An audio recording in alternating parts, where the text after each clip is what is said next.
Gather round, hunters, and welcome back to another episode of Starfleet Command. Orion Pirates Westbound. I'm Commodore Tarek of the Heavy Cruiser Slaughterer as we continue our long-running patrol out here in the middle of, well, the Gorn Federation neutral zone.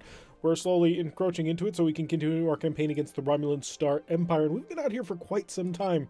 We're probably going to hang out here for a little while longer. We've almost managed to capture the neutral planet of 18-4, and without further ado, let's continue on that. Our ship is not very badly damaged at all. I don't think we've taken any penetrating hits of any kind. Although we are at half loads on our ammunition. Our missiles are, well, we're out of them. And so the way that the game handles that is you can manage to produce equal to half of your maximum complement at the start of every single battle, which is quite useful. But it does, of course, mean that we're in a little bit of a rough situation when it comes to how much ammunition do we actually have to conquer a planet. Although we are lucky, it's a PL0, so as soon as our, which shouldn't be defended with any sort of weaponry. Normally you can tell PLPH will be the defended planets if it shows up here. It means like planetary phaser or something like that. So today we're being escorted by the GCS Sithlith. If you can say that 10 times fast, I have a prize for you.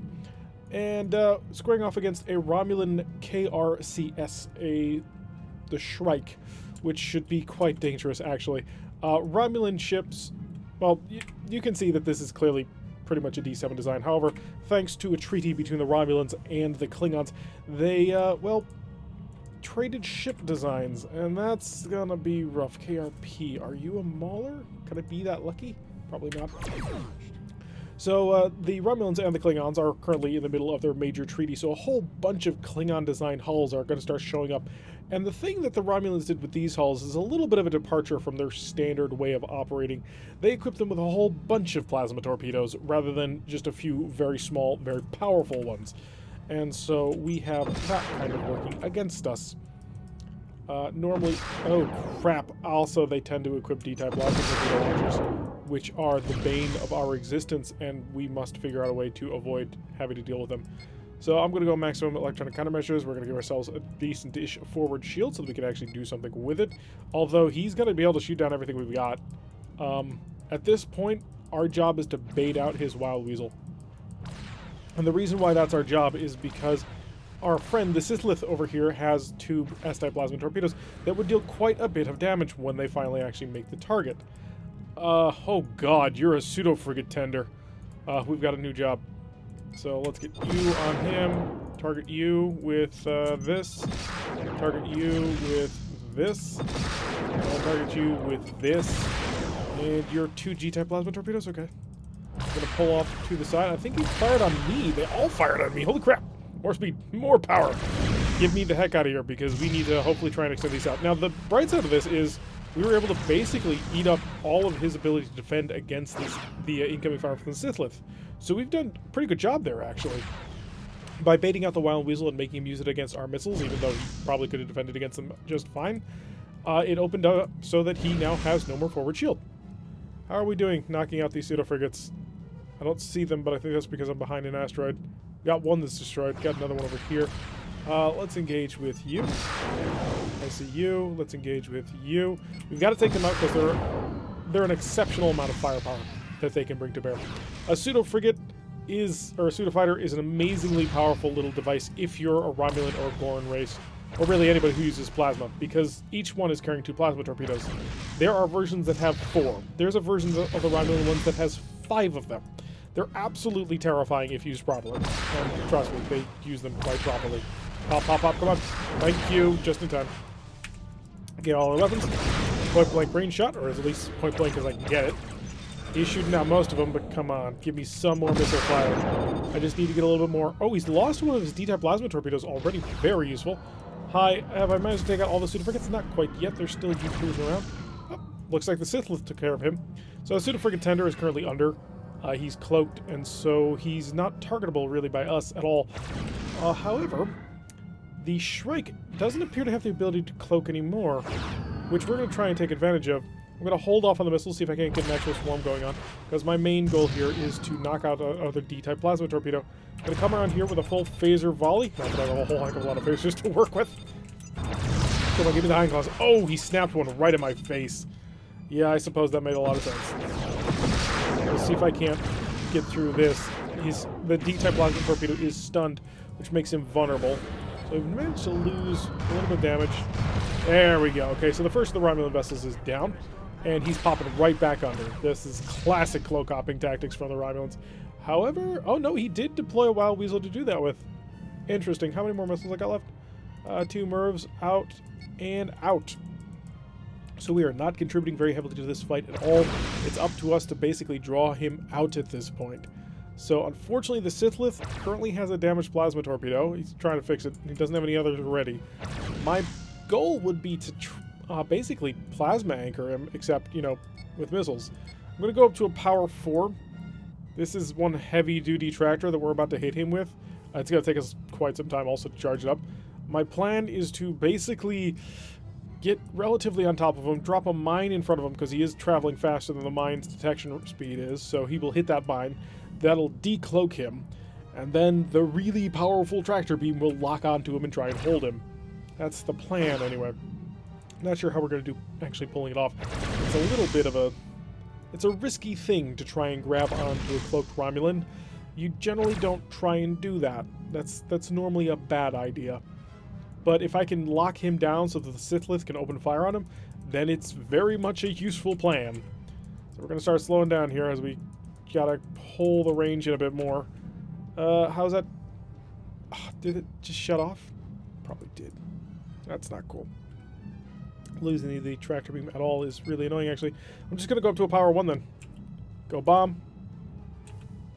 Can't drop a bomb this close. Start getting ready.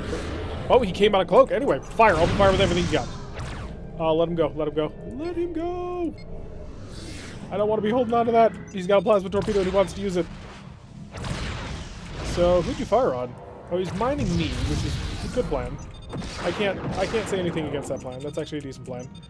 But you should be dropping into cloak now. Oh, nope, he fired at me. I don't have a Wild Weasel either. It's gonna suck a little bit. Come on, missiles. Hit home. Hit home. Oh, they did. They were close enough. They had a decent enough chance to actually hit him. And they pretty badly damaged his rear shield. Unfortunately, most of those were very weak. We have 1 Merv left. He does have a down shield, though, which makes him very vulnerable. That's, I suppose, a relative term. He only took 3 damage from that, which is not amazing. But if we can just hold him there, then we can do quite a bit. Alright, we've got 1 Merv and a single normal missile type at this point. We're going to have to rely on something to work out for us. And now he's traveling at a speed of 3.5, which means he's no longer going fast enough to get hit by a... mine, which is a little bit of a difficulty. Start pulling away a little bit. This does not fire over the shoulder, unfortunately. Let's avoid smashing into the giant asteroid. The turn should be fine. So now the Romulan is just going to stay underneath. He's going to charge up, and I'm going to be ready to open fire with him the moment he starts to decloak. He doesn't have any D-type plasma torpedoes, which is very helpful. And let's full power up to speed. He's about to decloak. Get the missiles away. Alright, that's our last missile set. He's coming out. He can't get under by the time these missiles actually hit. And we're about to hit full speed, so if he shoots at us, we can turn away and immediately avoid. Grabbed a whole bunch because he is a pseudo-frigate tender at the end of the day. He's got six of them. He's holding on to 6 missiles dead in front of him. Come on, Sithlith. Come around. You've got 2 plasma torpedoes. It's time to dish him out. There goes the first one. Do you have a shuttle bay available? I'm really hoping you don't. Or is this a fake? Could be. It was not, and it went right on through. Nice shot from the Sithlith. He's got 1 more plasma torpedo, right? Yep, there he goes, deploying the other one. And that probably is going to end him. I don't think that he's going to survive with enough power systems intact to really do anything. That's an impact. Oh, wow, he's... Nope, there goes his power. We're starting to get a steady failure. Oh, look at that. That really took a huge chunk out of his warp core. Now take a little more. Starting to get a slow cascade failure. As he's losing tractor beams, or at least losing the power to power the tractor beams, which might as well be the same thing. There it goes, and we took him out. All right, onto the planet. And this is going to be a problem. So the planet is, well, it's a PL-0. PL-0 has no weapons on board, except for 8 phaser 3s for point defense. Basically, it's designed to shoot down asteroids and meteorites that might get in the way. So because he's got 8 of them, getting in relatively close to that is a bit of a problem. Actually, how many Marines I got left? 9. Okay, we're good. So I can't make use of these 4 phaser 3s, which are forward-facing-ish. that's a bit of a problem. Let's not hit the planet. Because, well, it just means that my maximum damage is like 6. Which, is not great. The the Gorn are not exactly going to be very helpful. He might. If I'm lucky, he'll pull within range. But I don't think I'm going to be that lucky. Oh, no, I am! Oh, awesome! So he is firing his plasma torpedoes. They're going to hit for 9 and 15. So he's a little bit scared to get any closer. How much power they got in that forward shield? A lot. Okay, so I can just blast away. We are going to close in. I'm going to hope that 8 phaser 3s is not enough to crunch through my forward shield. Maybe I shouldn't. It's always a little bit of a nervous thing when you're about to step into range of a lot of weapons. Stop. Okay, our shields handled it perfectly fine. So we can open fire with all of our weapons now. And slowly cut away at the planet. Like a scalpel. Oh, of course, he could come in with awesome plasma torpedo barrages. That would be very helpful. And he's down to 14 controlling marine units. So we get this down to 2, we beam our marines over, and we'll have the planet. And all it's going to take is a couple more salvos like that, and the planet will be ours. This should, cross your fingers, knock the planet down to an Empire defense of about 5?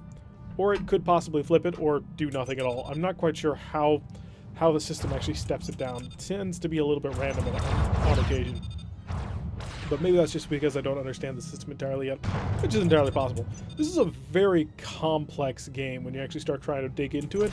There's a lot of concepts in here, especially in the overmap. They're not super well explained in the manual, and so it leaves you with a little bit of concern as, hey, what does this button do? Generally some really interesting things. Now, we did take a couple of rough hits on the way for this battle. I mean, we took a plasma torpedo right on through. So that did cause a pretty decent amount of damage, especially onto our armor, which probably isn't much there anymore, which is a bit of a problem, because it does mean we'll probably have to go back soon. I'd rather not have to. So beaming over our marines, they will secure the planet, and that'll be another successful planetary assault. And that's like, what, 500 prestige or something like that? 495, I think? So that'll be very useful for what we're trying to do. And we do, after all, want to take this planet and use it as a forward base as we slowly work our way down to Romulan territory. As it stands, we're basically on the opposite of the galaxy from them. We are on the extreme north, they are on the extreme south. It could be worse, don't get me wrong. If we wanted to do a Hydron versus ISC campaign, that would be a hell of a trip. But this is definitely the longest range invasion we've ever tried to do. And I think it's going to be pretty interesting. Although, as more D-type plasma torpedo-equipped ships show up, it's going to get more and more difficult to actually deal with them. Which is one of the reasons why we want to move up either to a battleship or at least a decently equipped dreadnought. Something that'll have a really nice amount of supplementary firepower. And we took the planet! Excellent. Let's just walk out here. No. And there it is. A surprise reversed. Ooh, an excellent mission for us. It pays out quite well. It pays out like 300 for almost no work. Now, we are a little bit low on ammunition, which of course sucks, because we, well, are low on ammunition. We only have 10 missiles here, 10 missiles here, 6 missiles here, and 6 missiles in the MIRV rack. So a little bit of a problem. We're going to have to get there as fast as we can. Try and kill them all before they can do anything. We are, of course, squaring off against a frigate, and a light cruiser. The light cruiser, of course, will be the primary target. Ooh, you are you're a solid light cruiser that I've used before. It's a CWF. Not quite sure what that stands for anymore. It's been a while since we've done Lyrans. Actually, no, it's been very recent since we've done Lyrans. But I try and block those things from my memories. Now, the Lyrans are interesting. They have a lot of cool stuff going for them, but it takes quite a bit of work to unlock them properly. So we'll target the light cruiser first, slam him with a whole ton of missiles. In fact, we should probably build up a... Yeah, we'll build up a double swarm, a double stack. So once we get to a range of about 25-ish? Yeah, 25 would probably be good, but I'm actually going to do it at about 35. Just because I'm traveling faster than the missiles at this point. So if we were to launch them now, it would take them longer to get there. Which is not necessarily a negative thing. So we will first fire these. I know, it's an odd inversion of the normal launch pattern, where normally we launch the MIRV first, but in this case, since we're going faster than the missiles, we want the MIRV to be launched second to get out ahead of everything. There it is. If they have any anti-missile defense systems, the MIRV will still eat them up. We know for a fact, though, that the Lyrans don't make use of those systems, so it's not really a big deal. So I don't think a single salvo is going to be enough to actually destroy this ship. I think it is going to take two. It is a light cruiser, so there is that. But I kind of want to be safe about it. I don't want to waste the time and effort. And a Murph. Get a Murph out. There we go. So now we've got two full salvos heading in towards the CWF. I don't think he'll survive it. He may not survive the first one, in which case, darn, we've wasted quite a bit of firepower. But still, if not, then we'll make this work. So the first salvo coming on in. Shot at one of them, shot at another. Oh, a lot of damage to him, but he's not dead. Will the second salvo be able to finish him off? That'll be the important question, and... oh, absolutely. Just go all missiles. Ooh, shot down the one immediately. Shot down several immediately. Followed up with as much phaser fire as we could, but we weren't able to do quite enough. We're going to have to slow way down. Oh, we didn't fire the MIRV with that. Whoops. I'm going to get outside of your defensive range so I can launch a MIRV at your buddy here. That way you don't shoot it down. The Pride. That's a pretty decent name for a ship. Get the MIRV on out there. May not be enough, but I'm hoping that it will be. And he was able to shoot quite a few of them down because we came at him from, well, probably the wrong angle. Let's keep coming around. Get things nice and steady for the next target. And shot down one. That took him. Excellent. So we've got a police ship up there. You're actually a more dangerous ship, so... phasers first, followed by the missiles, and the reason we do the phasers first is I'm hoping I can stun systems offline so he wouldn't be able to shoot anything down. That took him down, so we've got a police ship over here, police ship over here. They're both at pretty much the same power. So I'm going to launch this, start to slow down. We don't need the speed anyway, so we may as well get ready. Yeah, we're practically putting them on the boarding ramp. Shot down a couple of them. And we tried to spike the damage a little bit. It did not work out quite as well as we'd hoped. But then again, that was kind of to be expected. I mean, you're not really guessing that you're going to kill a ship with just a couple of phaser 3s and a missile. Maybe a freighter. The freighter might do it. And a whole bunch of missiles into your face. I think we're out of missiles at this point. Yes, we are. You are dead. Hi, sir. We're coming in for you now. You are our next target.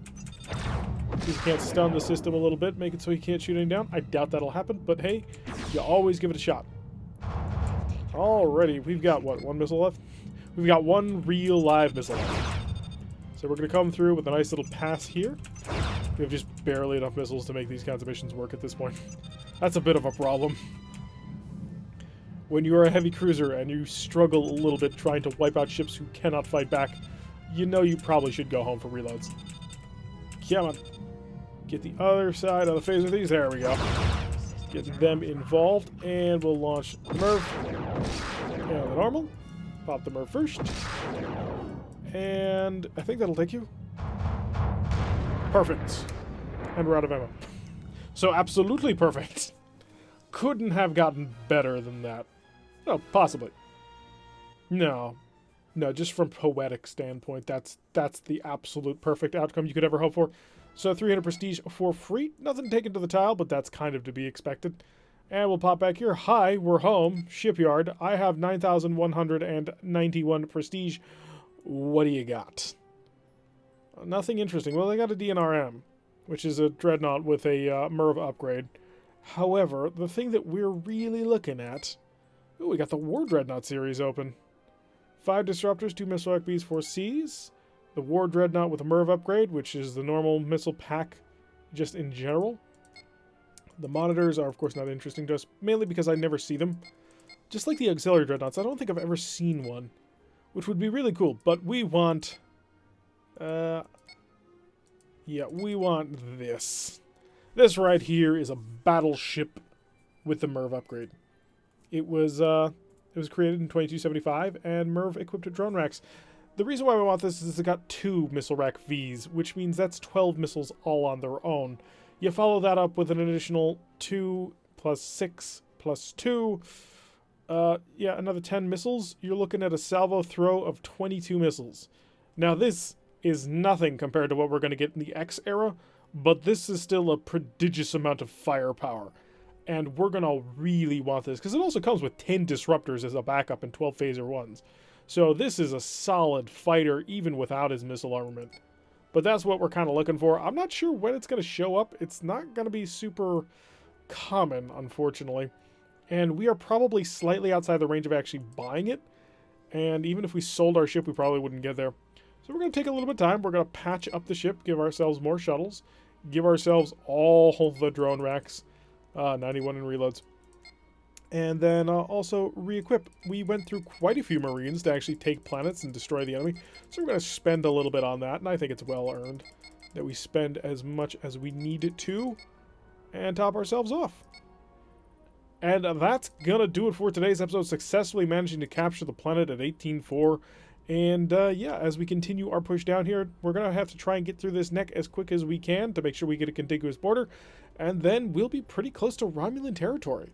So almost heading down there on our nice long little pilgrimage to war. Anyway, I've been Tarek. If you like what you've been seeing, hit that like button and subscribe. If you want to receive a notification every time I release one of these videos, press that little bell icon, leave a comment, and I will see you all in the next episode.